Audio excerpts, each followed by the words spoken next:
Faly miarabanao amin'ny anaran'i Jesosy amin'ity zoma 17 volana aogositra ity.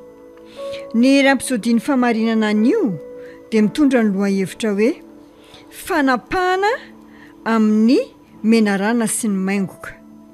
Ny tenin'Andriamanitra fanokafana dia ao Marka 4:10 andiny 7:20 izay mivaky toy izao amin'ny anaran'i Jesosy. Andray menarana izy ary na dia misotro zava-mahafaty azy izy dia tsy hampaninina azy zany. Ametra tanana amin'ny marary izy dia ho sitrany rindry. Mario ao amin'ny andinin'ny fanokafana. Ny Tompo Jesosy dia mitanisa ireo famantarana manaraka ireo izay mino. Laza izy fa handray menarana izy ireo. Inona ny dikany hoe mandray menarana? Arabaky teny ve sa fanoharana nambaran'i Jesosy? Ny marina dia misy fomba roa andikana io fehezanteny io. Arabaky teny dia mampiseho ny fahaizana miazona ny menarana tsy misy tahotra. Araka ny naseho amin'ny Paoly ao amin'ny asan'ny apôstôly 7:20. Avy eo ao amin'ny Matthieu 2:12 andiny 4:30.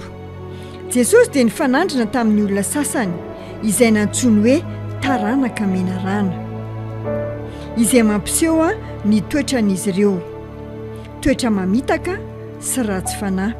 Hoy izy, ry taranaky ny menarana, ataonareo na dia ratsy fanahy ahoana ny fahay miteny zavatra tsara, fa avy amin'ny haben'ny ao am-po no hitenenany vava. Tamin'ny toe-javatra iray hafa dia nanameloka ny fiatsaram-belatsia na nanam-panoran-dalàna sy ny fariseho izy ary nampitahainy tamin'ny menarana. Hoy izy, ry bibilava, taranaky ny menarana, ataonareo ahoana no fandositra ny fanamelohana ho any amin'ny elo? Matthieu 7:20 andiny 7:30 zany ten'Andriamanitra zany. Koa raha fanoharana ny menarana dia afaka maneho ny fahavalo ara-panahy.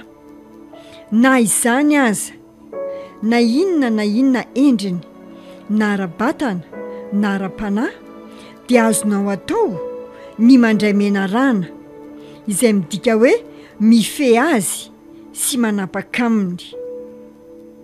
Noho izany, na fandrahonana ara-batana avy amin'ny bibilava misy poizina, na fahavalo ara-panahy izay manohitra ny marina sy ny fahamarinana, na ireo izay mamorona fitaka, fanodikodinana, fisolokiana, lainga ary teti-dratsy, dia fataro fa manana fahefana sy fanapahana amin'izy rehetra ianao.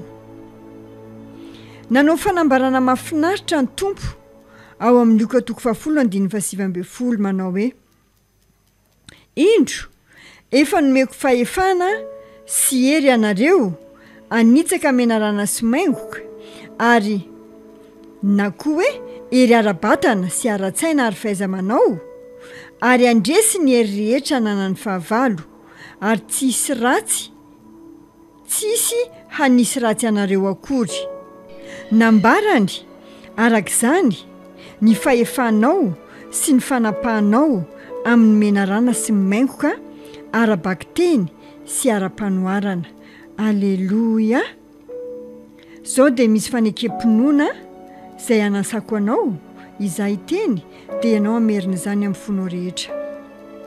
Ray malalo, misaotra anao noho ny fahefana sy ny fanapahana nomenao ahy amin'ny asa ratsy rehetra, ny hafetsena, ny tetika, ny fanodikodinana ary ny fitaka ataon'ny fahavalo.